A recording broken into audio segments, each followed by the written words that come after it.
পিঙ্কি সুপর্ণা সুখী পরিবার থেকে আজকে একটা ছোট্ট ব্লগ নিয়ে চলে এলাম আপনাদের কাছেই। দেখুন এখন বাজে বিকাল 5টা। এখানে গুগলান বসে আছে, ছাদ থেকে ঘুরে এসেছে, এসে বসে আছে।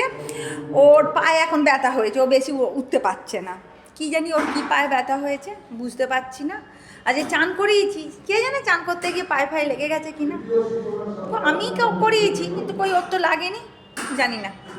ও সব সময় একটা না একটা প্রবলেম হচ্ছে, যেমন আর কি বাচ্চাদের হয়, ওরও তাই।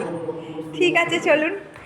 আর আমাদের এখানে আজকে যে ফাংশানটা কালকে দেখালাম না, মানে স্টেজ করেছে সমস্ত কিছু, আজকে সেই ফাংশানটা হচ্ছে, চলুন আপনাদের দেখাই। আর দেখুন টমা এখানে কি করছে। টমা কি করছিস? এরে বাবা রে, ওরে বাবা রে, আমার বাবা তো আমার বাবা। এটা কি হচ্ছে, এটা কি হচ্ছে? টমা একটু হেসে দাও, টমা একটু হেসে দাও, আর একটু কেঁদে দাও, একটু কাঁদো, একটু কাঁদো টমা, একটু কাঁদো, একটু কাঁদ কাঁদ কাঁদ। টমা টমা, দেখছেন আজকাল কথা শোনে না, কি বদমাইশ হয়েছে, ভীষণ বদমাইশ হয়েছে। ওর সাইকেল ওকে বার করে দেওয়া হয়েছে, সাইকেল তো চড়ছে না। ওই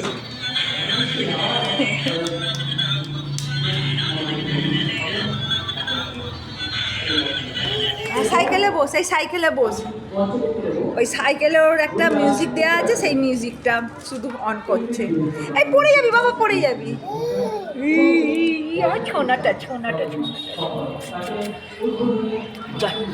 চলুন আপনাদের দেখাই আমাদের মাঠে প্রোগ্রামটা।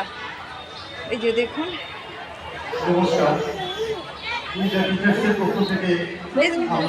ভালোই ভালোই ভিড় হয়েছে। ও বাবা, টমা আবার আমাকে দেখাচ্ছে বেলুন, দেখা। এই বেলুনটা যে কি জন্য টাঙিয়েছে আমার মাথায় ঢুকছে না। হ্যাঁ কি হয়েছে, দাঁড়া দাঁড়া, বেলুনটা কি করতে টাঙিয়েছে এত বড় বেলুন? খেলা হবে, যাই হোক না কেন, তাহলে বেলুনটা টাঙানোই আছে।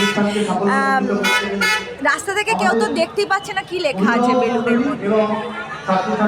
আর প্রতিদিন নাবি ওকে হাওয়া দিচ্ছে আর আবার তুলছে, এই করছে, কি জানি কি কারণে।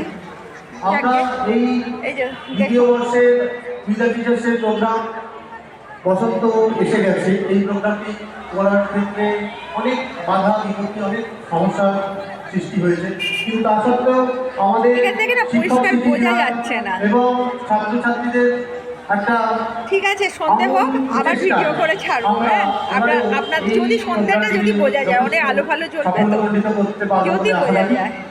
কেমন লাগছে বসন্ত এসে গেছে, কিছু বলো না। বিশিষ্ট সঙ্গীত শিল্পীকে নিমন্ত্রণ করেছি, তাদের মধ্যে একজন দীপান্বিতা গোস্বামী। কিছু শোনা যাচ্ছে না, ঠিক আছে চলো রাখছি।